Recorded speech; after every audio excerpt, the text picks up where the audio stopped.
Okay, well, I've seen other people on YouTube do this, so I'm going to do it now. This is going to be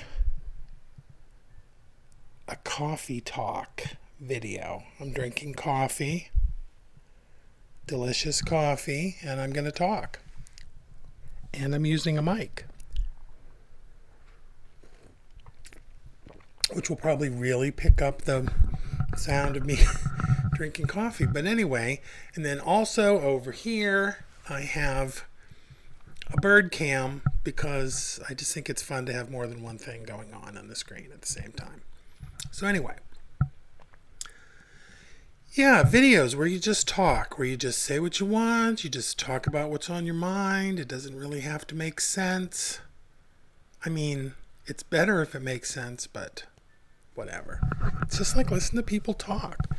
And there's a couple of YouTubers that I like that do that. One of them just gets on almost every day and just talks about whatever's going on, what he had for breakfast, where he went for dinner, what's going on in his house, things in the yard, his neighbors, just everything. And it's fun. I mean, I think it's fun anyway. And then there's this other guy who I listen to who does sort of like a conceptual art style of talking video. His videos are called Walking and Talking. And his name is Benjamin Bennett, I think. I think it's Benjamin. But anyway, he just talks and he walks around, but he does it like an endurance type thing where he keeps talking whether he wants to talk or not while he's walking around, and you kind of see his face, but you kind of also see what's around. And a lot of his talking is about talking and what it's like to be talking. So there's so many ideas of things that I see on YouTube videos that are so interesting to me. I just recently started watching a guy named Lex Friedman who has a lot of people on that are involved in artificial intelligence and things like that. And they're very technical discussions, but it's just interesting to think about. Like he just had someone on who was working on this thing called Chat GPT, which is an AI that can write, and about what does it mean for things to have a semantic meaning, and how it is that when they teach these computers to understand language, it's similar to the way people learn language when they're developing. And but what does it mean, and how can they do it? And it's mind blowing. It's actually technically blows my mind because I don't know. I don't know if other people do this too, if other people are watching these YouTube videos and all these ideas, and there's things about reality, what's real. And just in the past week, I've been looking at these ones that were about like color.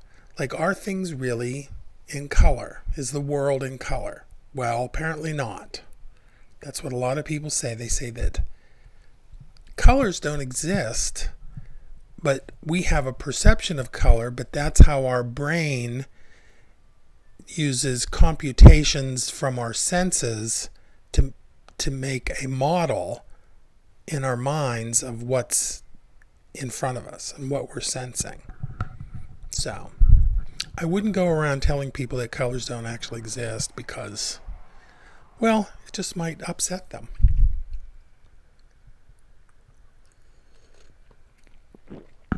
I mean, I don't know. And then there's just a lot of philosophical things. I've been really interested in a lot of the gender stuff with people talking about gender and their gender and what it means to be gendered, and is there such a thing as gender, or did we make it up, and does it exist? And it's wild. It's wild. I can't, I don't know if I should recommend it, but I'd be interested in knowing if anyone that watches this actually has any of these watches any of these things or is interested in them, because I don't in life really know anybody besides myself. I mean, Jason listens to me talk about this stuff, but it's just something that's interesting to me, and I don't really know anyone else.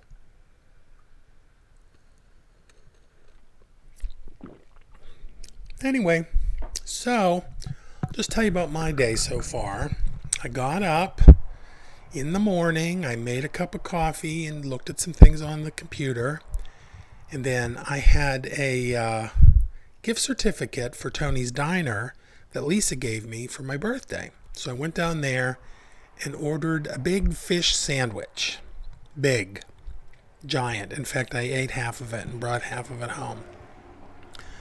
But got the big fish sandwich and just talked to people in there, had a nice time, and then I went next door to the clothing store where Lisa was working, and I talked to her for a little bit. And then on my way out, I stepped off the curb like it wasn't there and fell down on the sidewalk and skinned my knee and skinned my elbow.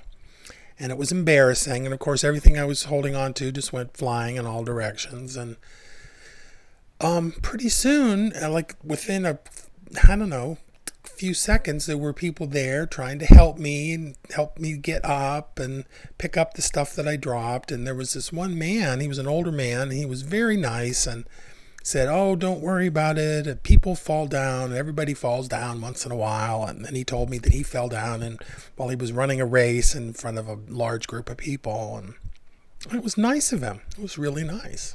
So, I mean, I've seen people fall too and tried to help them or whatever. So it's just a normal thing to do, but it's nice. So anyway, came home, got cleaned up, put some bandages on, and everything's good now. But yeah, I wasn't really expecting that. And I also saw my friend Denny downtown. He came into the diner for a little bit, and I did part of the crossword puzzle and part of the word scramble in the paper, and I don't know, it's just kind of a thing. So I've been kind of churning out the videos. I did some yesterday on the porch. I have a couple of ecospheres, which are just basically water collected from different places with different organisms in it, plants and animals and whatever. And then you seal it up and it becomes a self-sustaining, ecosphere. It's like the plants and the animals keep each other, going, and it's fun. But anyway, it's also fun to take videos of. So I took some of those and I don't know, here it is. It's Friday. It's about to be the weekend. Jason and I went geocaching yesterday in Linesville, and we found 4 out of 5 that we looked for. And the one we looked for, we found out, that reminds me, found out nobody has found it since last year, so it's probably not there. But I found this inside one that was in the cemetery, and this is something I've never seen before. I'm going to take it out of the package. It's a little metal thing about the size of a nickel, and it's called a geobash, I think. So I'm going to show it. Hold on a second. I'm going to have to rearrange things. But people sort of design these, and then they do things with them. I don't know if you can see that, but it's got like a motorcycle with a skull on it. And that's on one side. And then on the other side, let me get it in the right direction here, is another kind of a thing, another design. And then it's got a unique number on it, like a serial number. And so people track these at a place called pathtags.com. So I can't really make out what this thing is, but Jason said he thought it's like a hooded bird figure. But is that what that looks like to you? I can't really. It's a little abstract looking for me. But anyway, so I went online, I registered with an email and a password, and now I'm the proud owner of this little thing, this little path tag, I guess it's called. So anyway, yeah, geocaching was fun. And I mentioned it to Lisa today, and she said, "Is that still a thing?" It's like, I think it's still a thing.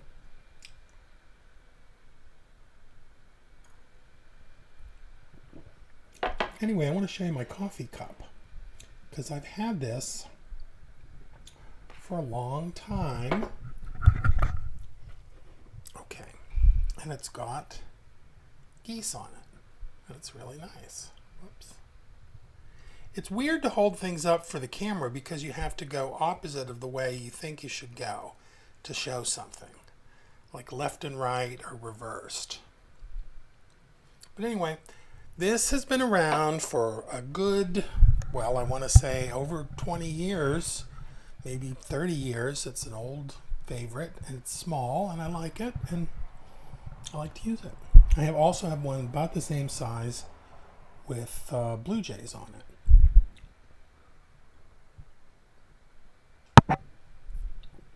So what does it mean to just get on a YouTube video and just blather on and talk about whatever you want?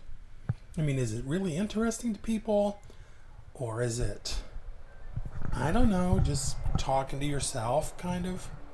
I don't really know. It's weird. But I'm doing it. I actually see a red-winged blackbird over there, which I'm pointing the other way in real life.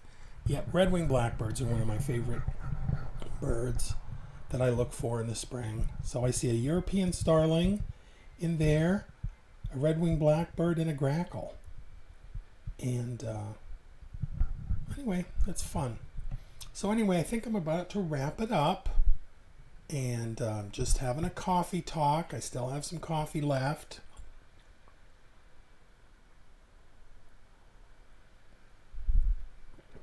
I hope you enjoy yourself today, and there you go.